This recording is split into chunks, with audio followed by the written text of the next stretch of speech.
Welcome boys and girls, Christine here with a discussion about the best beginner campaigns for multiplayer, not single player. So the dynamic between single player and multiplayer is going to be fairly different.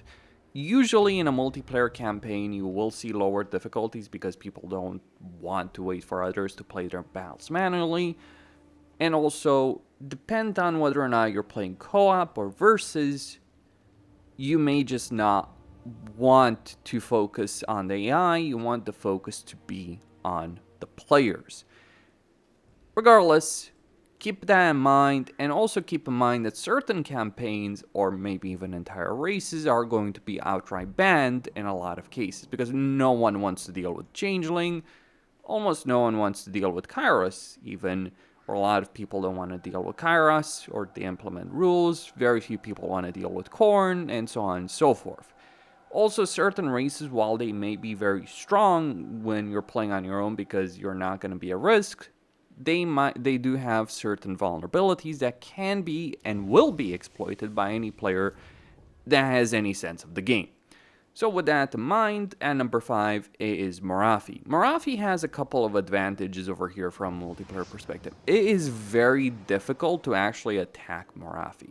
Think of it from this perspective. The ancient city of Quintex is at the end of a crater. Even if you have the ability of using the Underway, you gotta keep in mind that she generates Slaaneshi corruption.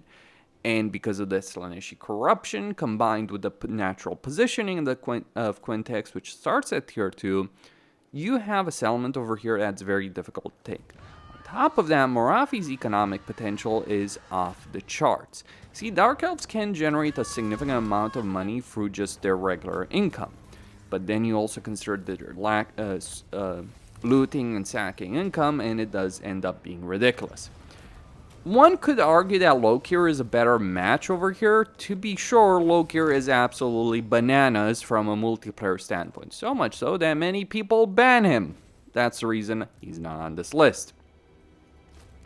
But that is the one advantage. You get instant construction as well as the Dark Elf, so you can get access to those higher tier of units. And Morathi's army of Dark Shards, Dread Spears that she can recruit very quickly are going to also be powerful. But there's more advantages. Dark Elves, while they don't have the best late game army in the game, and certainly scalability issues are going to apply, Dark Elves do have a really good early game army. They have Blackheart Corsairs, they have Dread Spears, they have Dark Shards, they have some artillery.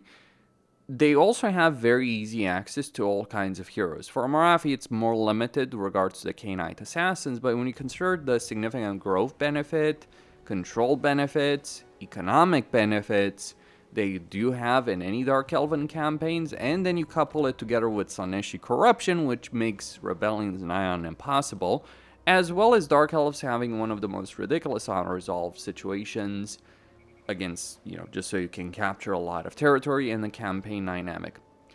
Even if you were to play a campaign where someone else is trying to play Mazdamundia and someone else is also trying to play Estancia, and they even gang up on you, you may very well win that fight. Dealing with Morathi would be a fairly big challenge, and that means that you have safety. You also have a fairly clear campaign path to a certain sense, but it's not so linear that you have no choices whatsoever. Because if you only have really one good path, then that's a vulnerability. You can take the Ashen Coast, or you can go deal with the Stanke and evade Ulthuan, or you can ignore Ulthuan and just try and deal with Nagron. Or you can gain vision with the Nagron factions, and as a result of that, get potentially distant confederations. There are a ton of different possibilities. Suffice to say, if there's no one in this immediate area, or even if there are people in Nagron, you may still be top dog.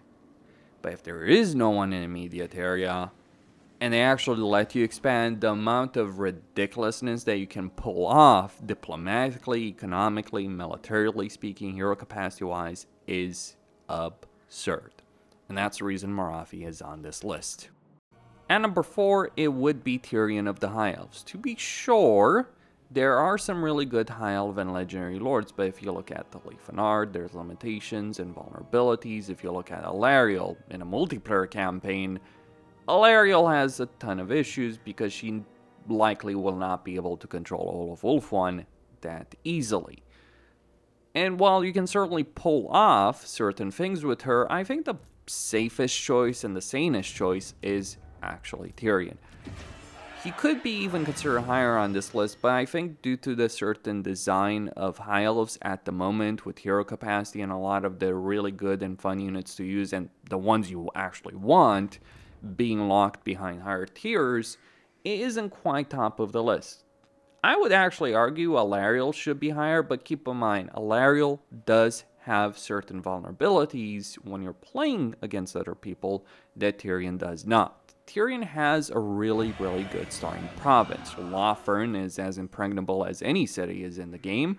And then you look at the other settlements, the economic potential, the growth potential, the public order potential. It is very substantial. Tyrion's faction effects are not necessarily that phenomenal, though he can have a bit of an easier time in regards to Confederation. More importantly, however, he does get that local recruitment duration of -1 turn for infantry cavalry units. On top of that, his personal skill line, Tyrion is an absolute monster in battles.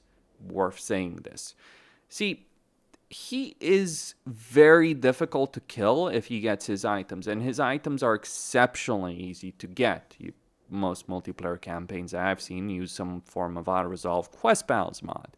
His are very easy, and the Heart of Avalorn will be acquired if either you take the Phoenix Gate or someone else that does. And when you put these items together, be it the item set or individually, they end up being fairly powerful. On top of that, you get the -50% upkeep for Spearmen, Silverguard, Rangers, Archers, and Silverhelms. A number of people use Modern Sea Guard units. I'm not necessarily too fond of that, but all the same, they do have their uses. Worth saying that true benefit for Tyrion comes down to his Majesty of Ulthuan skill line. Specifically, Sense of Urgency gives you a fairly substantial advantage in terms of being able to recruit a lot of units globally, and because of the way the High Elf economy works with terms of scalability, starting more limited, building up to a significant powerhouse relatively quickly, as well as having 10% upkeep. One can argue about Confederation, but Elfarian has that dual star problem. Alariel has the Ulthuan situation to deal with. Lefanar has severe limitations and a one-dimensional army that can be hard countered. With Tyrion, you have a lot of different choices and you have a significant safety, and he's just really easy to understand and use. A better player or more experienced player could jump into a Lefanar campaign, but keep in mind, depends on what you're dealing with in that campaign. And you do have severe limitations in some ways as well. At number 3, we have Queek, Headtaker of the Skaven. To explain this one, you have to understand that when we look at the Skaven legendary lords, be it Ikeclaw, Fraught, or Snitch, the paid ones, the ones that are actually worth playing on like Skrulk or Tretch, when you look at those ones, you gotta understand that while Ikeclaw and Fraught in particular are powerful, and if left to their own devices, they will scale up to such a degree that it's nigh on impossible to defeat them, especially Fraught with his infinite units that he's spawning over there, including Hellpit Abominations. They do suffer from vulnerabilities in terms of their early game. Limited settlements, limited expansion path, it does hurt them. And it creates issues that the newer player in particular can struggle with. You might be surprised to know that a number of people actually over the years have asked me, how do you handle Ikeclaw starting position? That is a real problem. And when you're looking at Snitch, you might think Snitch's campaign situation is better. It is, to be sure, but you also have some weaknesses in the sense that while your army is good, it's also not necessarily the most diverse army that you can have. You end up with certain vulnerabilities that don't exist in other campaigns. Can be a problem when you have a one pony trick. This brings me to Queek. Queek is the generic lord of the Skaven. He does have a specialization towards clan rats and storm vermin, which is not necessarily a bad specialization, because you can recruit a lot of clan rats and storm vermin and make that work. But here's the real benefits when you're thinking about Skaven. You get some fairly substantial benefits from income and looting and sacking income. You can take settlements at whatever level you want, assuming you have food. Like, I would recommend getting Karaka's Gall to tier 3, then conquering this entire region around you, and leaving Karaka 8 Peaks to be able to take that at tier 5. Even if you literally are dealing with a Scarbrand player that's up to kill you, you can probably kill them. That is the insanity of Queek, but realistically, people ban Khorne. And you do, as Queek, outside of that kind of specific situation, or maybe a Khalida player, if anyone wants to play Tomb Kings, outside of that specific situation, you gotta figure out that Queek's situation over here between Blightwater, the Eastern Badlands, and the 8 Peaks province, as well as the Karakazul province, it is as much of an impregnable stretch of territory in the campaign map as anything is going to be. You have provincial capitals at key locations, very easy to defend, very easy to move one army to a settlement from another. You do have the underway, you have ambushing, you have numbers, you have the economy to scale with those numbers, and you have one of the most insane legendary lords to take advantage of that. Queek is the kind of guy that you throw in a battle and he ends up doing devastating damage to anything he might be dealing with.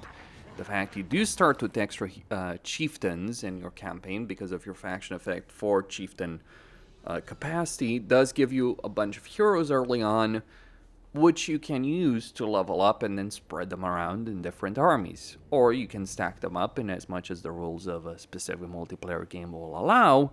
You can stack them up in a particular army and get a significant advantage through that. Regardless, Menace below, it's an issue. Chieftains, issue. Tretch does have his own advantages, to be sure, in the sense that he is really, really good at ambushing in his campaign, and he does have that Vanguard deployment, which shouldn't be underestimated, but Tretch is more vulnerable in terms of his campaign position. Queek has that safety. Only a couple of actions can deal with him before he becomes a biblical threat, and those factions, well, let's just say they might not be able to compare with him.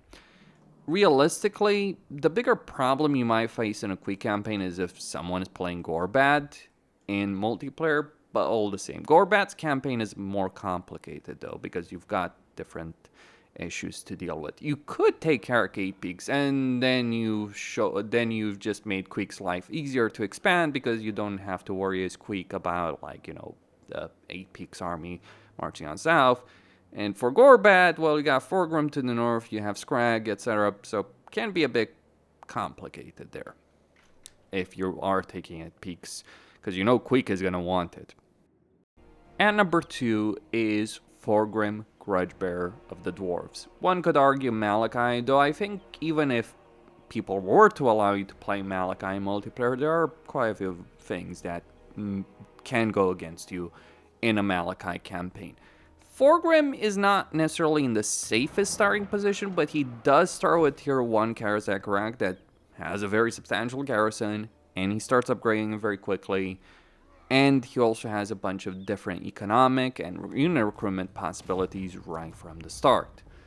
He gets better commandments, diplomatic relations with dwarves. He does have a High King Decree available in his campaign. On top of that, one really substantial benefit in Thorgrim's campaign really boils down to the fact that your Age of Reckoning Grudge Seller army gets extra units through his skill line. So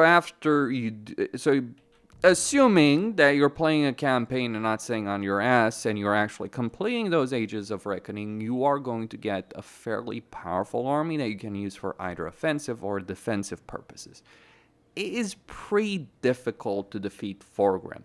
He does have those gyrocopters, he does have those Grudge Seller hammers from the beginning. He starts with an engineer, and quite importantly in a campaign, he does get an extra hero capacity for each type except Dragon Slayers. Pretty good, all things considered. Growth benefits, control benefits, having an unbreakable army when fighting against enemies with 1,000+ grudges. Pretty powerful. Perfect vigor as well. Vigor is a pretty big deal. And if you're dealing with an enemy player, it might be easy for them to get 1,000 grudges, assuming they just take one of your settlements or a couple of them. And then you show up with Thorgrim and you're going to ruin their day. He is that level of ridiculousness in the campaign. And that's not even touching on some other things that the dwarves can do as well. Think of the ancestral blood grooming. You can get Master Mason as any faction. But then you consider ancestral blood grooming, it ends up being a bit ridiculous, doesn't it? Reducing construction cost by a fairly substantial amount in a campaign. It's a trait you see quite often in a dwarven campaign. Lots of benefits, lots of possibilities. You are in a bit more vulnerable position because you got Gorpad, you got Scrag, you got Skarsnik.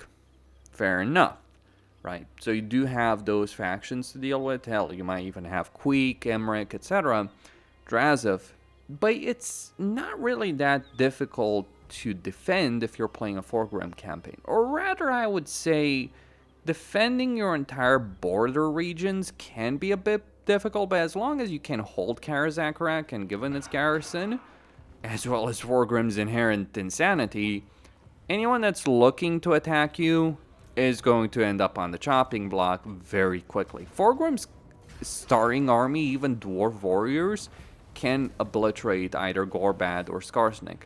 Scrag might be a bit of an issue, to be sure, if, say, you're dealing with a Scrag player and he decides to attack you, but even then, it's not going to be an easy fight for someone playing Scrag to defeat you. So you have that safety, you do have that flexibility. A more dynamic campaign than some others on this list, to be sure, but dwarves are just really a solid choice. I don't think they're one of the most powerful races. They do have vulnerabilities in battles that the good player will exploit, but they are really good in a lot of different ways. Also, it's worth saying that Thorgrim does have all these quest battle items, and outside of an ambush, which can be a problem even with our resolve mods, but outside of a particular ambush battle, you do get a lot of money.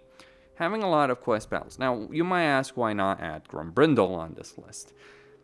To be certain, Grombrindle has some very substantial advantages in his campaign, but I don't necessarily would consider it a great beginner campaign. To really take advantage of Grombrindle's situation, you actually need to understand the game better in order to abuse it.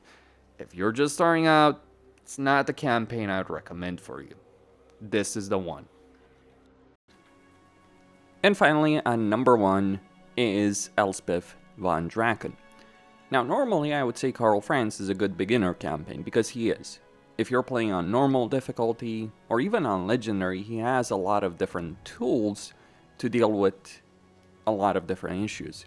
But if you're playing against other people, then you look at Elspeth. None of the factions that could attack her early on, say Durfu or Orion or even Vlad, are capable of easily dealing with her or easily defeating her. On top of that, she does have mobility around the campaign map, teleportation through the Gardens of Mor. She can get a good amount of mages. Her army is very easy to understand, gunpowder units. The fact that Elspeth can get pistoliers and outriders and just run in circles around most early game challengers, potential challengers, is a significant benefit to her. But she's also just deadly in combat herself. She's a pretty good duelist, all things considered. As a magic user, that Carmine Dragon is no joke. The items she has, the starting position she has, the lab that she has for the Imperial Gunnery Skull makes her quite deadly. Also, the fact that she does get Electric Count State Trooper units through just research that takes 1 turn but costs gold is also a significant advantage.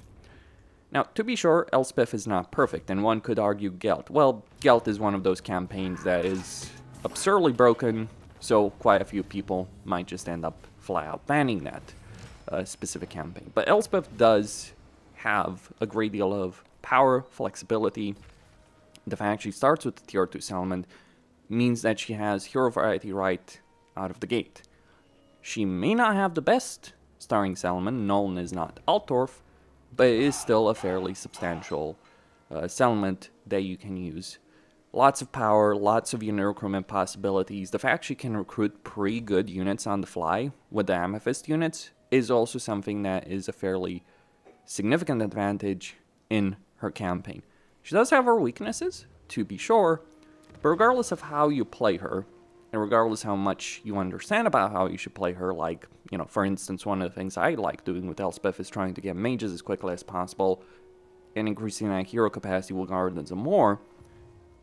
But regardless of that, Elspeth just flat out works. Many of the same benefits that Ikeclaw has in his campaign without the downsides of Ikeclaw's starting position. Also, she just flat out is better in terms of out-resolve, has a far greater variety of units, because the Empire has a far greater variety of units, be it cav, range units, skirmisher units, artillery. It is all there and fairly easily accessible in her campaign. I mean, the fact that you can get the steam tank fairly quickly in this campaign is a fairly big advantage that is in her favor. And that would be about it, boys and girls.